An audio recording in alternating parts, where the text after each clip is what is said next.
Okay, we're here on a mid-January afternoon in the Alliance colony, sort of at the crossroads of Bratmanville and Norman, which were both suburbs of Alliance. And I'm sitting here about to introduce two people who really personify the difference between what was and what is and what might be. Down in Woodbine, what we could see were the remnants of a colony and a life that was. But here in Alliance, and in this area of Vineland, there are actually quite a few examples of a rebirth. It's in its infancy, still have to see where it goes, but a rebirth of Jewish farming life and Jewish communal life in a new version, but both new and old. And it really was extraordinary to discover that the people who are part of that renewal are actually part of its past.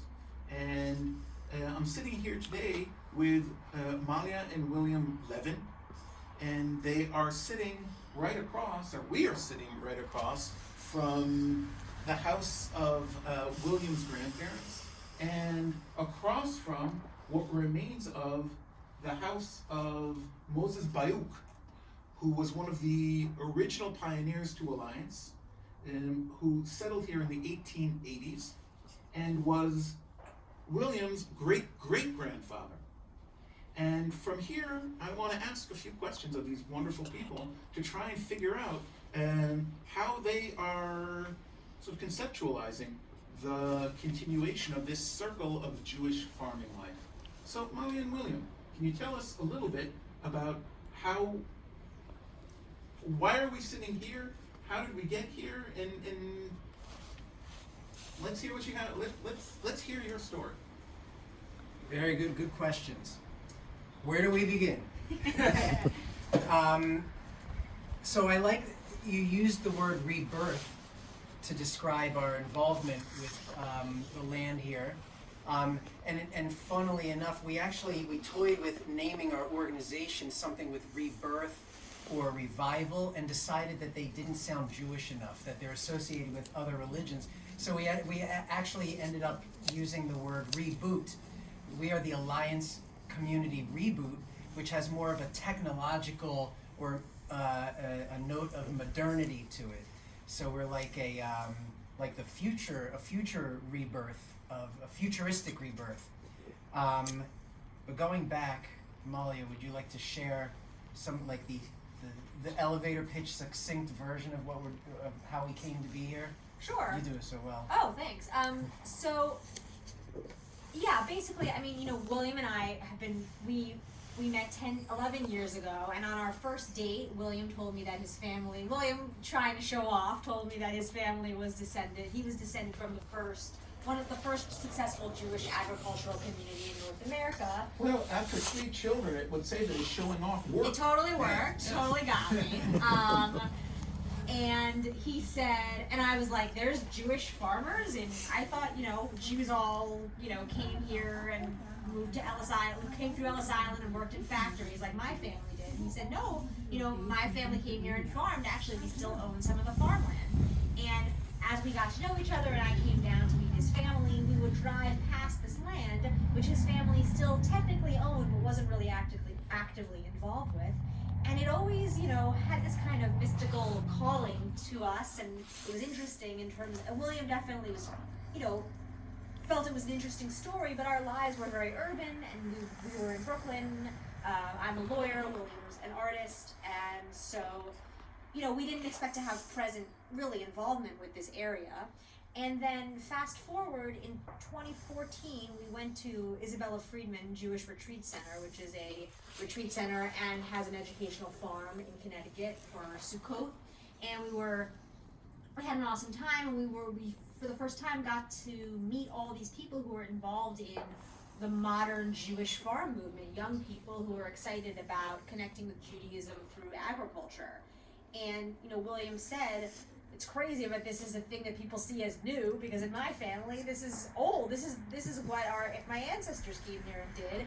And my family actually owns that land. It's a shame that we're planning on selling it because William's family, as he said, his great-great-grandfather lived right here. His great-grandfather lived here. His grandfather lived in this house, but was no longer a farmer, was actually a judge and a lawyer.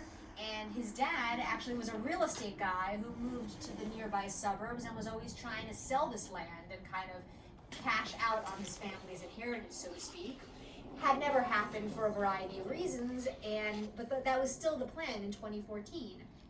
And then we were there with my dad, who's a Talmud teacher who teaches at Isabella Freeman, and he sort of said, well, do you need to sell it?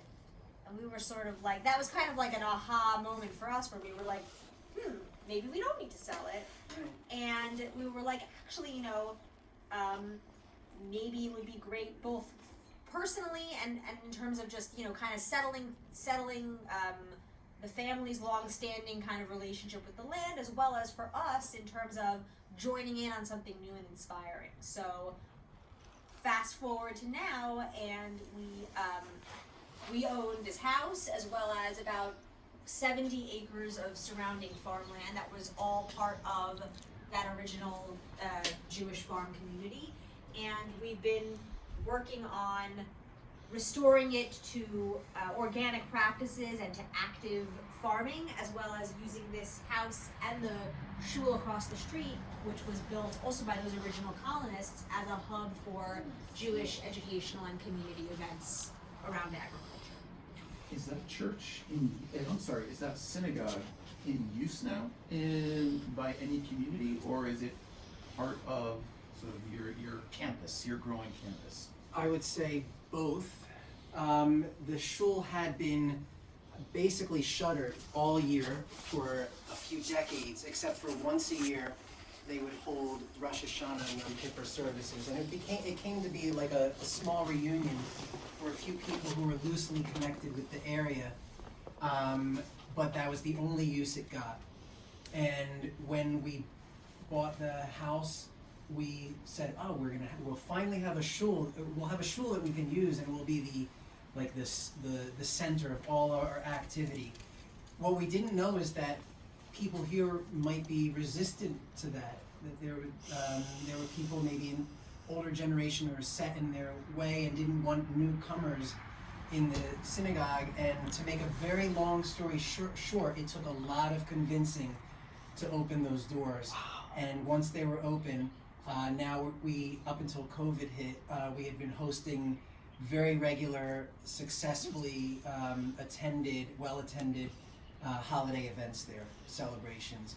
There was we were told it was the first time that they had a Simchat Torah celebration in like 100 years in that shul. Wow. So it's the local community their ears are all perked up now. They are writing to us and asking when's the next event. No one owns the shul. The congregation owns the shul, and we are part of the congregation. And can you give me a ballpark figure in terms of what the size of that congregation is today, or the general Jewish community in the greater, we'll call it the greater Vineland area? Yeah. Do you have any idea? It's weird. There are very discrete communities here. There's the survivor community of Vineland, and children of survivor, of which I am also a descendant. Then there's a few descendants of the Alliance Colony who are still around here. And then there's the Jewish Federation of South New Jersey, who has a goal to get all these communities together. I would argue that they're not doing such a great job at it because they've come to us and asked if we can kind of help with that. But I would say we have a list of 500 subscribers in our news group. Most people live around here, or others are peripherally interested in it. But those are the people who did not unsubscribe when they were added to the list. But the capacity of the shul, we recently upgraded the fire safety, and now so it can hold 110 people. And we have had up to about 90 people attend our events. Hard to say if it's like a community, like there's no weekly minyanim, or we don't have regular Shabbat services. I don't know if much of this would happen if we weren't here. We're still in the building stage, and we will know we've achieved another level of success when we don't have to be here for events to go on without us. So, in a way, separated by about 5 generations, the two of you with your children are pioneers. You're re-pioneering in a way, or re-establishing something that existed, but in a different way. But most certainly a kind of Jewish rural farming community. This synagogue, as far as I know, was one of 4 synagogues that existed sort of in the heyday of these communities here, Brattonville Alliance in Norma, and it's the only one that still remains upright and in its original function. So it really is a kind of poetic closure in that way. Perhaps just in a couple of minutes that we have, William, if you could, what do you know about that founding generation and what they encountered here, your great-great-grandfather and the group of people that came here, and what were their lives like in the first decade or 2 or 3 of Alliance? So one thing I know that circles back to us again is that these pioneers didn't know anything about farming. They were all professionals, lawyers, I think Molly mentioned, and business people, intellectuals, and didn't know from picking up a rake or a hoe or using a tractor. But they learned from their neighbors. So they came here without any knowledge, and they got help from their non-Jewish neighbors. They formed an alliance with them, and it turned into a fruitful way to live. I feel that we have the same thing going. We both are we've been in Brooklyn, and we are also again learning from our neighbors how to get things going. What else could I say about my ancestors? On a personal note, my great-great-grandfather, Moses Bey, whose house is behind us, was considered the leader of this community and a liaison between the funders and the community.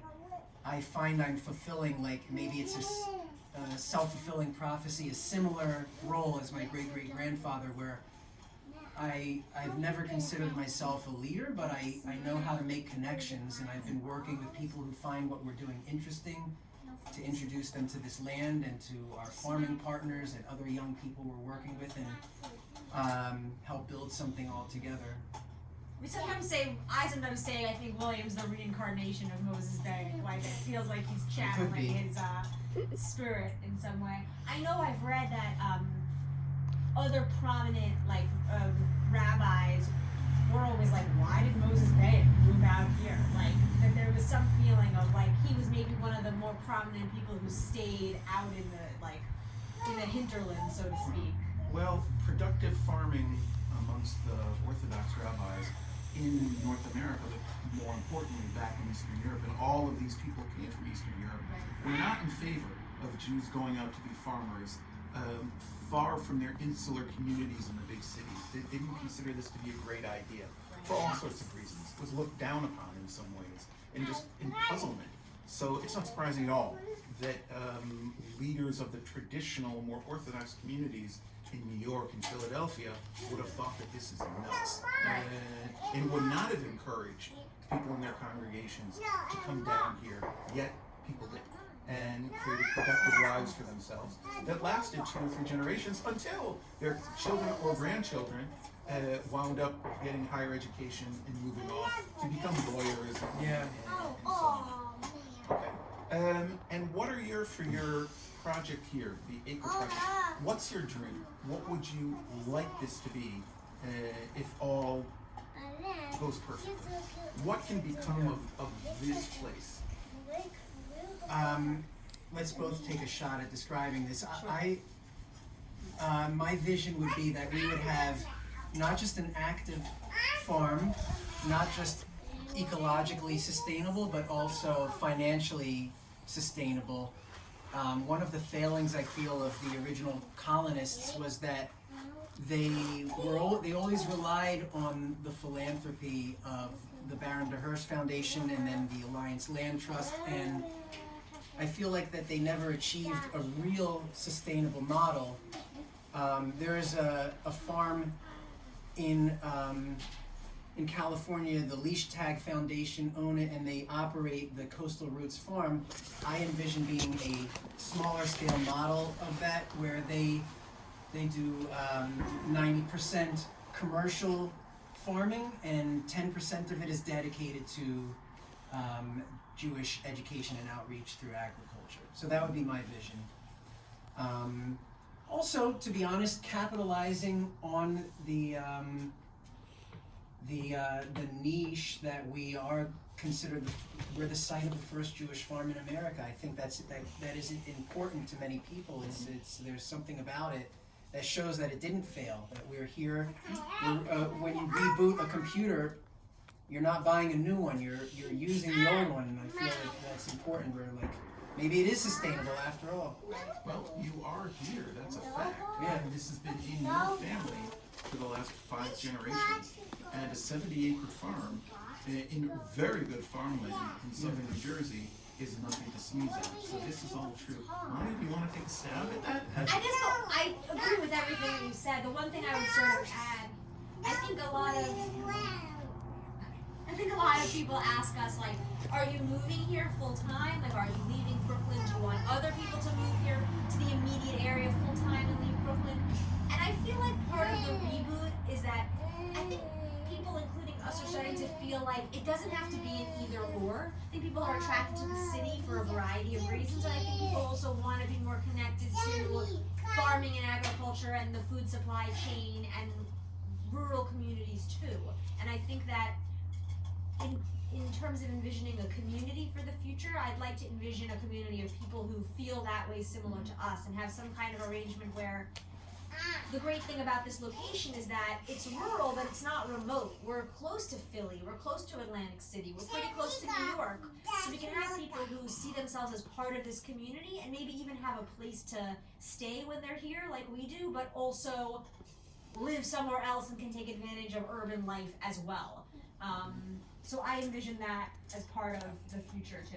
I agree. I'd like to add one thing to that also, is that it's not a coincidence that we're near Atlantic City and near Philadelphia here. This, in the 1800s, was a commercial trade, a conduit from Atlantic City by train to Philadelphia, and this was one of the stops along the way. It's called Norma because there was a Norma train station nearby, and so there would be the agriculture, the produce that was grown here was brought to Philadelphia and then to New York City. So travel is a lot more easy now, and so it makes sense that we're right here. In a way, you may be less aware of it, but in my studies I've encountered major Jewish agricultural projects throughout the world around the same time, from the 1880s through the Second World War. And there are many different models. It's not all the same everywhere you go. It's in South America, Eastern Europe, United States, Canada. But all of them spoke to this idea of Jewish rebirth then. This idea of the city Jew wasn't the only, or perhaps not even the best idea for Jews, and an attachment to land, and was really what was going to save, in some ways, the identity and the internal fortitude of the individual Jew, but also the Jewish community. And some people decided to do that in the diaspora somewhere, and others decided to do it in Palestine or in Israel. So in a way, what you're doing now is absolutely, you may have been somewhat kidding when you saw your husband as the rebirth of Moses and Ship and Bayou, but in fact, in more ways than you understand, you are in fact continuing that tradition. Thank you.